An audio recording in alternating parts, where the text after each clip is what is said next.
બનાસકાંઠા જિલ્લાના થરા તાલુકામાંથી રાહને અલગ તાલુકાનો દરજ્જો મળતા સ્થાનિક લોકો ઉત્સાહભેર ઉજવણી કરી છે.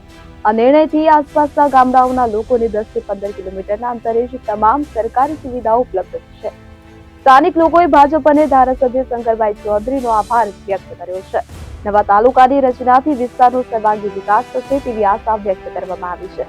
આ નિર્ણયથી લોકોનો સમય અને નાણાં બંનેનો બચાવ થશે. નવા તાલુકામાં વિવિધ સરકારી કચેરીઓની સ્થાપના થશે.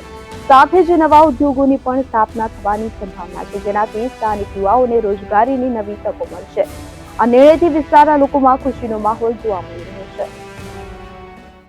આ વિસ્તારની પ્રજાને વર્ષો પછી જ્યારે કોઈ વ્યક્તિને ખોળો ભરાય એટલે કે નવદંપતીને બાળક અવતરે અને ખુશી થાય, એટલી ખુશી આ વિસ્તારની જનતાને થઈ છે. ખૂબ ખૂબ આભાર ભારતીય જનતા પાર્ટીનો અને અમારા યુવાન અને લોકપ્રિય લોકસેવા એવા શંકરભાઈ ચૌધરી સાહેબનો, કે જેમણે રાહને તાલુકો બનાવ્યો. એટલે આ વિસ્તારનો સર્વાંગી વિકાસ થશે. પ્રજાને જે અહીંથી પાવડાસણ જેને 35 કિલોમીટર પડે, ચેરવાડા બેવડા જેને 40 કિલોમીટર પડે, એ લોકોને 10 થી 15 કિલોમીટરના અંતરે રાહની અંદર તમામ પ્રકારની સરકારી સુવિધાઓનો લાભ મળશે, જેથી જનતાનો સમય અને નાણાં બંનેનો બચાવ થશે અને પ્રજા અહીંયા આ વિસ્તાર પણ સુખી થશે.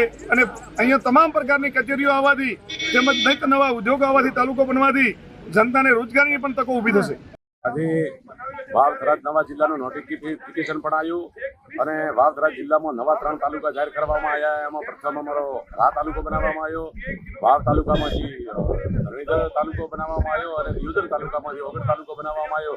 ખરેખર આ એક લોકસેવક એવા શંકરભાઈ ચૌધરી સાહેબ જ આવું આ કરી શકે. લાખ લાખ અભિનંદન શંકરભાઈને, ભૂપેન્દ્રભાઈ પટેલ સાહેબને અને નરેન્દ્રભાઈ મોદી સાહેબને, કે આ વિસ્તારમાં જ્યારે શંકરભાઈ ઇલેક્શન લડતા હતા, શંકરભાઈ જે બોલ્યા એ વર્ત્યા છે.